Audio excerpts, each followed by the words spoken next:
आप सभी को नमस्कार। आज डूंगरपुर में दिशा की बैठक में बीएपी के लोगों ने अनर्गल बातें की, धमकी दी और भारत सरकार द्वारा जो दिशा बैठक की गाइडलाइंस है उसकी अवहेलना की। हम बैठक में उपस्थित थे। जनता जनार्दन के आशीर्वाद से हमने इस विषय का प्रतिकार किया कि जो गलत है वो गलत है और गलत की कहीं ना कहीं हमें प्रतिक्रिया देनी चाहिए। अब मुद्दा क्या था? बैठक शुरू हुई, राजकुमार रोध उसमें अध्यक्ष, किसकी मेहरबानी से? नरेंद्र मोदी जी के ऑर्डर की मेहरबानी से। हम उसमें सह अध्यक्ष, हम बैठक में उपस्थित। और बैठक शुरू होते होते विषय केवल राजनीतिक और टीका टिप्पणी पर आ गया और ओछापन पर आ गया। वो घटना क्या थी? घटना थी माननीय भजनलाल जी की सरकार ने अभी जनता की समस्याओं का निराकरण करने के लिए शिविर लगा रखे। गांव में शिविर लगते हैं, लोगों की समस्या चाहे वो मूल निवास की हो, चाहे राशन कार्ड की हो, चाहे पेंशन प्रकरण के उलझन की बात हो, चाहे कोई केवाईसी हो, ऐसे छोटी छोटी प्रॉब्लम गांव के ठेठ एकदम निकटतम पॉइंट पर पहुंचकर सरकार काम कर रही है। इसको कहेंगे सरकार गांव के संग है, लोगों के संग है। असर बहुत अच्छा गया। लेकिन राजकुमार रोहते कहना था कि ये टेंट का पैसा कहां से आ रहा है, ये तो हमारी जेब से खर्च हो रहा है, ये खाने का पैसा कहां से जा रहा है। मुझे लगता है इस तरह की टिप्पणियां किसी भी जिम्मेदार जनप्रतिनिधि के लिए अशोभनीय है और इस तरह की टीका टिप्पणी एक स्वच्छ लोकतंत्र के लिए भी ठीक नहीं है।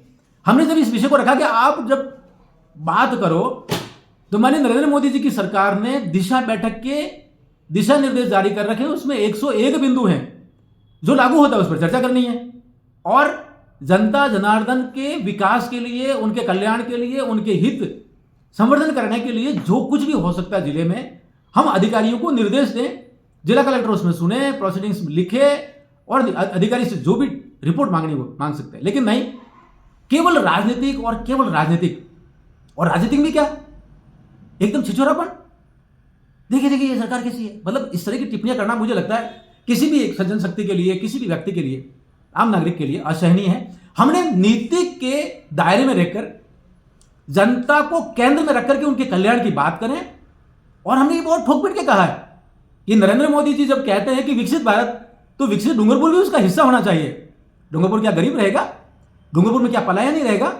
डूंगरपुर में क्या केवल लोग जो रोजगार के लिए बाहर जाते हैं वही रहेंगे, केवल प्रतिक्रिया करते रहेंगे? नहीं, वहां पर भी अच्छा रोजगार आना चाहिए, कौशल विकास होना चाहिए। लेकिन 2-3 बिंदु बहुत महत्वपूर्ण है जिन पर राजकुमार रोहत ने कोई चर्चा करना नहीं चाहिए। वो थी आरसेटी और rural self employment training institute है, उसके लोग कैसे युवाओं को ट्रेनिंग कर रहे हैं विषय जाना चाहिए।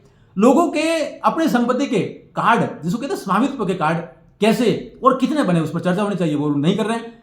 यहां तक कि बहुत सारे विषय वो केवल केवल राजनीति करना चाहते हैं और राजनीतिक भी अलगाव की राजनीति।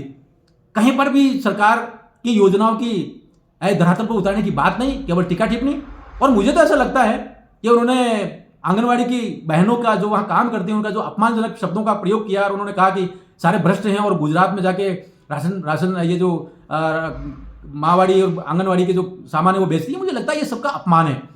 ये तथ्य भी उन्होंने स्वीकार नहीं किया कि नरेंद्र मोदी जी की सरकार नरेगा में सबसे ज्यादा रोजगार, लगभग 92,000 के करीब जो है ना, वो हर महीने डूंगरपुर में दे रही। मुझे लगता है ये एकदम अप्रगतिशीलता। और उसके बाद तू मैं और कोई सुनने की बात नहीं। अरे भैया, हम भी सांसद हैं डूंगरपुर के, आसपुर विधानसभा क्षेत्र, लोकसभा क्षेत्र उदयपुर में आती है। हम उस बैठक के सह अध्यक्ष के नाते बैठे हैं और केवल जनता के हित की बात करने के लिए बैठे हैं। केवल कोरी बकवासबाजी और नोटंकी करने के लिए नहीं बैठे। जनता का कल्याण होना चाहिए। हम सब मिलकर प्रयास करें कि मोदी साहब का जो विकसित भारत का सपना है उसके लिए हम दिन रात मेहनत करें, अच्छे के लिए मेहनत करें, लोगों को जोड़ने वाली ताकत के रूप में आगे बढ़े। ये बहुत महत्वपूर्ण है। और भजनलाल जी सरकार जिस प्रकार से जनता का जो समस्या निवारण के लिए शिविर लगाई है वो बहुत उत्कृष्ट है। ये शायद कुछ लोगों को हजम नहीं हो रहा है। आप सभी को नमस्कार, जय हिंद।